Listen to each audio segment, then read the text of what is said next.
ভাই আমরা বাঙালি হইলাম ভাই অনেক নির্লজ্জ মানুষ। আমরা বারবার খেলা দেখবো না বলেও আবার খেলা দেখতে আসি। টিমটা তো আসলে সকলের টিম, তো আসলে টিম যদি এইভাবে খেলে যায় আসলে কিছু মানে বলার মতো না। আপনার কেমন ব্যাটসম্যান সিলেক্ট করছেন? আপনার 5 বলে 6 রান নিতে পারেন না ভাই। এরকম হার আমরা মানে একদম আশা করি না ভাই। এরকম ম্যাচ আমরা জিতাম, আমরা তো প্রথম ম্যাচ জিততাম ভাই। প্রথম ম্যাচ তো আমাদের ইজি জিতা ছিল। ওই ক্যাচটা যদি ভাই কিপার নিজে না আসে, মাহাদি হাসান মিরাজ ভাইয়া যদি ক্যাচটা ধরে ভাই, আমরা ইজি ম্যাচটা জিতি। তারপরে ভাই আমরা লাস্ট 1 ওভারে ভাই আমাদের 10 রানের টার্গেট দিছে, আমরা 1 বলে 5 রান নিছি ভাই। 1 বলে 5 রান নেওয়ার পর আমরা একটা নো বল পাইছি, ওই নো বলে না কিছু করতে পারি না ভাই। পরে তো আমাদের ভাই 5 বলে মাত্র 6 রান লাগতো, আমরা তো ম্যাচটা ইজি জিততাম ভাই। কিন্তু ভাই এটা জিতি নাই ভাই, আমাদের খুবই খারাপ লাগতেছে ভাই। রিশাদকে তো ভাই অবশ্যই নামানোর প্রয়োজন ছিল, কেননা যদি ওখানে শান্ত ভাইয়াকে না নামায় রিশাদ ভাইকে নামাতো তাহলে অবশ্যই আমরা ম্যাচ জিততাম। রিশাদ ভাই খুবই ভালো খেলতো ভাই, কিন্তু শান্ত ভাইয়া কি করছে ওনার হয়তো আল্লাহ মাহবুদ ভালো জানে উনি কিরকম মানে কি নিয়ে যে খেলতে নামছে আল্লাহ ভালো জানে। ওনার প্রতি ধারণাটা ভালো ছিল কিন্তু উনি খুবই খারাপ করছে ভাই। এটা নিয়ে আমরা খুবই হতাশ, বুঝছেন ভাই। আমরা বাঙালি হইলাম ভাই অনেক নির্লজ্জ মানুষ। আমরা বারবার খেলা দেখবো না বলেও আবার খেলা দেখতে আসি, এটাই হলো আমাদের সমস্যা, বুঝছেন। আমরা ইজি জিতা ম্যাচ আমরা হেরে যাই, এটা কি খুবই দুঃখজনক ভাই। ইজি জিতা ম্যাচ আমরা হেরে যাই ভাই। ওয়েস্ট ইন্ডিজের সাথে আমরা একদম জিতা ম্যাচ, এটা ওই ক্যাচটা আমরা মিস করলাম, ওইটা তো গেছে। তারপরে আমরা পরবর্তীতে এসে 1 বলে 5 রান নিলাম। 5 রান নেওয়ার পরে আমরা সেম কাহিনী নো বল পেলাম। নো বল পাওয়ার পরে আমরা ক্যাচ উঠিয়ে দিলাম, যাক ক্যাচ উঠিয়ে দিলাম, আউট হলো না। পরের বল আউট হইলাম, পরের বল নামাইছে কারে? শান্তরে। এখানে রিশাদ ভাইকে নামান ভাই, রিশাদ ভাইয়াকে নামান, আপনি ভালো একজন ইয়াকে নামান। রিশাদ ভাইকে না নামাইছে শান্তরে। আল্লাহ জানে কি মনে করে নামাইছে শান্তরে, নাকি কি হয়েছে ওটা আল্লাহ ভালো জানে। কিন্তু ভাই এখানে শান্ত ভাইয়াকে নামানোর কোনো মিনিং বুঝতেছি না, বুঝছেন। সালাউদ্দিন উনি হয়তো আশা করতেছি আরো ভালো করবে সামনের দিকে। এখন যাতে এই ম্যাচগুলো উনি নিজে দেখছে, নিজে দেখার পরে উনি যদি সামনের দিকে ভালো না করতে পারে তাহলে আমরা আর কি বলবো ভাই।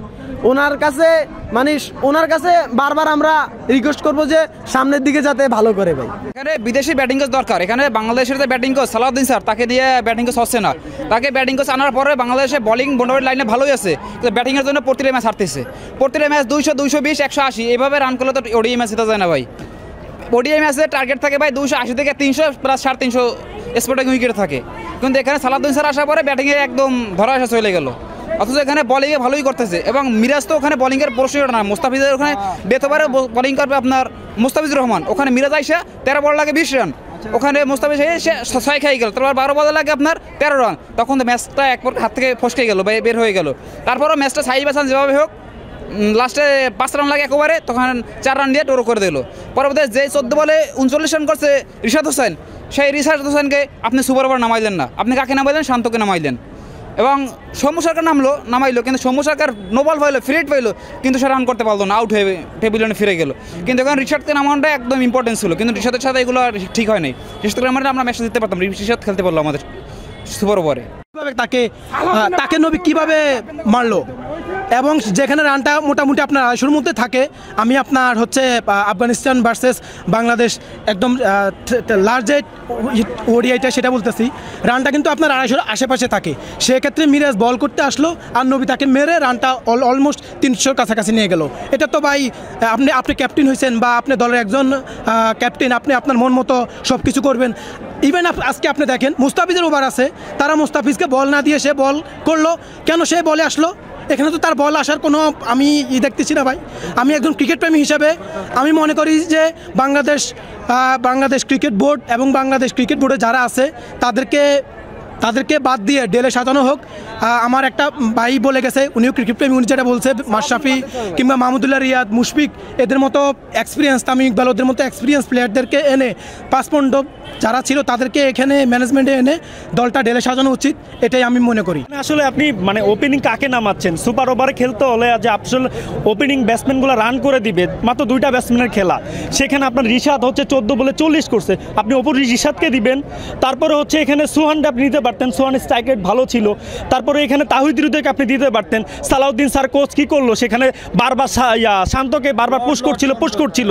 তার মানে কি সালাউদ্দিন স্যার আর যে শান্ত মিরাজ ওরা কি একইভাবে খেলবে যে ওদের সুযোগ দিয়ে যাবে? টিমটা তো আসলে সকলের টিম, তো আসলে টিম যদি এইভাবে খেলে যায় আসলে কিছু মানে বলার মতো না। তো আমি চাই আসলে এখানে মাশরাফি, সাকিব, রিয়াদ সবার সম্মিলিতভাবে টিমটাকে এখন ডেলে সাজানো হোক, ওদের ইনপুট নেওয়া হোক, টিম কিভাবে চালাইতে হবে। এই সালাউদ্দিনের মতো কোচ রেখে আমাদের টিমের কোনো লাভ নেই। ক্যাপ্টেন থেকে বাদ দিতে ভয় পাওয়ার আসলে এটা মেনে নেওয়ার মতো না। আজকে যা হয়েছে আমাদের সাথে, মানে এটা মেনে নেওয়ার মতো না।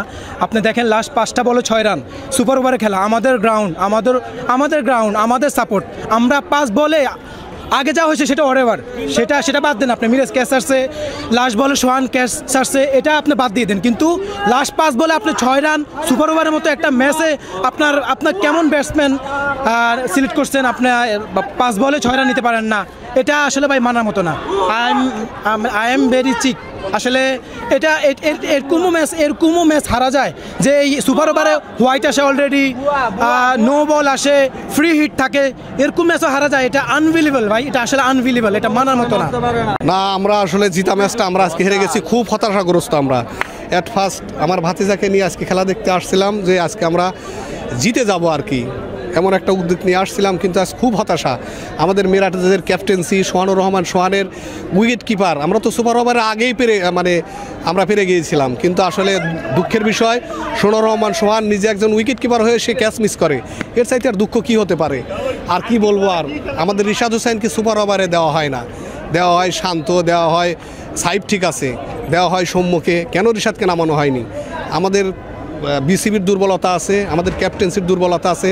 আমরা চাই সাকিব, তামিম, মাশরাফি, মাহমুদুল্লাহ, মুশফিকের মতো প্লেয়ার যারা আমাদেরকে অনেক আনন্দ দিব, আমাদের দেশকে অনেক রিপ্রেজেন্টেটিভ করে।